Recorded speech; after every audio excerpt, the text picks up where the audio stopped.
नमस्कार, मी पंजाब टक। आज आहे 28 मे 2025 आणि मी आलेलो आहे चाळीसगाव तालुक्यामध्ये लोंढेगाव या ठिकाणी आणि तुषार कृषी केंद्र या ठिकाणी शेतकरी मेळाव्याचा शेतकरी मेळावा इन्व्हेज कंपनीने ठेवला होता आणि त्या ठिकाणून खास करून उत्तर महाराष्ट्रातल्या शेतकऱ्याला अंदाज देणार आहे। उत्तर महाराष्ट्रातल्या शेतकऱ्याला सांगू इच्छितो कारण की मी उत्तर महाराष्ट्रामध्ये म्हणून सांगतो की तुमच्या उत्तर महाराष्ट्रामध्ये आता म्हणजे आज 28, 29, 30 आणखी 3 दिवस पाऊस पडणार आहे।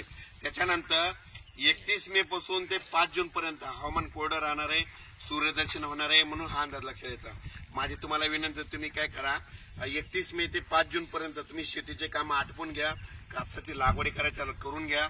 त्याच्यानंतर तुमच्या उत्तर महाराष्ट्राकडे 6 जूनला परत पाऊस येणार आहे, म्हणजे 6 ला येईल, 7 ला वाढत जाईल, 8 ला वाढत जाईल, 9 ला वाढत जाईल, तसाच वाढत म्हणजे 30 तारखेपर्यंत म्हणजे तुमच्या उत्तर महाराष्ट्राची चांगली पेरणी होणार आहे म्हणून हा अंदाज लक्षात येतो।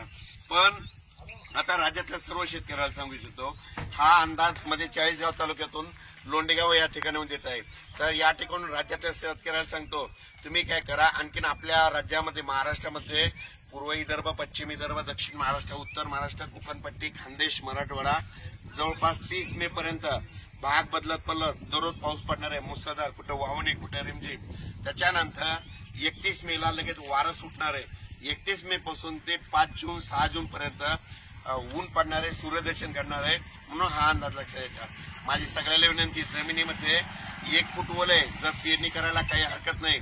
त्याच्यानंतर लागवडी कापसाच्या करायच्या असं तर एगट्या असं टोचून सरकी लावा, टोचून लावल्याच्या नंतर चांगलं पीक येत आहे आणि तुम्ही लावल्याच्या नंतर जमिनीत 1 फूट ओल असल्यामुळे तुमचे काही कापस खराब होणार नाहीत म्हणून हे लक्षात येतं। पण राज्यात मात्र 30 मे पर्यंत राज्यात भाग बदलत पाऊस पडणार आहे।